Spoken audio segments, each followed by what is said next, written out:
লোহাটা মাটিতে ফেলাই রাখলে 1 বছর বেশি টিকে না, আর প্লাস্টিক আগুনের কাছে না গেলে একজনের জীবন পার হয়ে যায়। বিদেশ থেকে ফোন দিয়ে বলে আমার 5টা ড্রাম দরকার।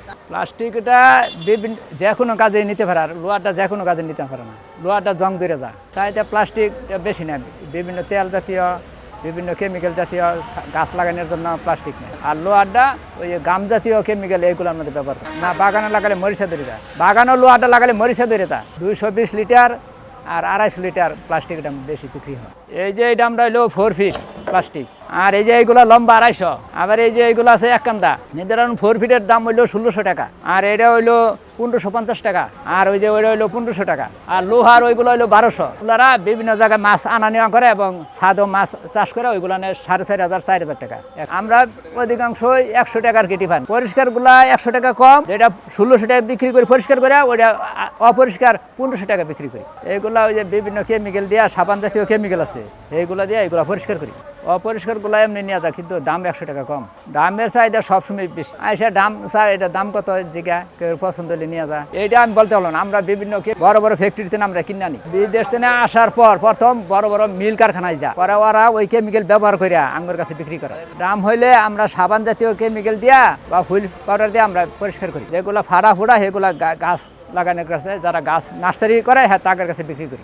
বিষ জাতীয় কেমিক্যাল, কীটনাশক জাতীয় ড্রাম হইলে ওইটা একদম বাতিল, ওইটা কোনো কেমিক্যালে ব্যবহার করার জন্য অযোগ্য। ওইটা বিষ জাতীয়, যদি কোনো কেমিক্যাল সয়াবিন তেল পরে, সরিষার তেল পরে, ওইটা মানুষে খাইলে হয়তো মৃত্যু হইতে পারে। একটা ডাম কাটতে সর্বোচ্চ 2 মিনিট সময় লাগে। ডাম কাটার মেশিন আছে, মেশিন দিয়ে কাটি। কাজ শিখতে 6 মাসের থেকে 1 বছর সময় লাগে। কাজ বলতে কিছুই না, এটা কি জাতীয় ডাম এটা শিখলেই কাজ শিখা হয়ে যায়। দিনের কোনো না, যেটি বিক্রি হয় কাটতে দিতে বলে সেইটি কাটি, মানে 10টা 15টা 50টা 100টা যেটি বলে। ঝুঁকিপূর্ণ হলো ডামের উপরে ওঠা, কাজ করতে যে বড় ঝুঁকি হলো ডামের উপরে ওঠা। এই কাজ করে মানুষের কোনো আয় হয় না, সংসারটা কোনো রকম চলে। যে লোকে নিয়ে বাগান করবো ততদিনই ডামটা টিকবো। আর দ্বিতীয়ত ওই যে শাক সবজি ফলমূল যা ইচ্ছা তাই খাইতে পারবো। ছাদে তো ডাম ছাড়া অন্য কিছুতে গাছ লাগানো যেত না। ছাদে ওই যে শিকড় গিয়া বাইয়া ছাদ নষ্ট হয়ে যাবে। এটা যেমন ভাবে পরিচর্যা করবো তেমন লাভ হবে। আমরা বেশি 1টা 2টা বেশি, কিন্তু আইসা 1টা 2টা নিতে হয় না। আইসা যদি একটা নেন আমরা একটা বিক্রি করবো, কিন্তু আমরা ওই যে পাঠাইতে পারবো না কোনো জায়গায়। বাগান করবো তার বাড়িতে দরকার, ছাদে বাগান করবো বা গরুর খামার, গরুর খাওয়ার জন্য কাস্টমাররা ফোন দিয়ে বলে ভাই ডাম কত করিয়া, 1টা ডাম দেওয়া যাবো নাকি, 2টা ডাম দেওয়া যাবো নাকি, এইগুলোই বলে। ময়মনসিংহ, সিলেট, কুমিল্লা বিভিন্ন এলাকার ডিস্ট্রিক্ট ফোন দেয়। মনে করেন দাঁড়িয়ে 120 25 150 পিস এমন ভাবে নিতে হবে। এগুলা 1000 লিটারের টাঙ্কি।